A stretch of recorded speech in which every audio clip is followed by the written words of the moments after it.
In this video, we're gonna check if we can switch lenses while recording a video on Nothing Phone 4a Pro. So once we open the camera, over here, of course, we need to switch to the video mode. And first, I'm gonna use the 4K resolution, where we have 4K 30 frames per second. And here we have two lenses that we can use, the 1x and 3.5x.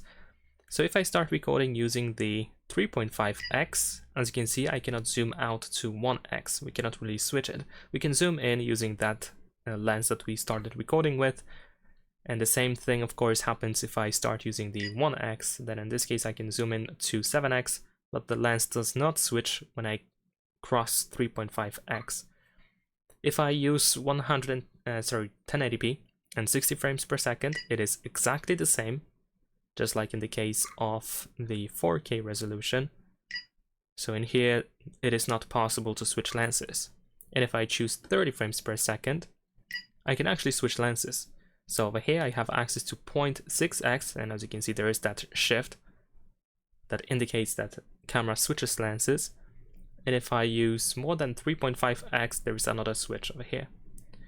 So technically it is possible to switch lenses once you start recording a video, but you can only do so if you use 1080p 30 frames per second. Leave a like and subscribe.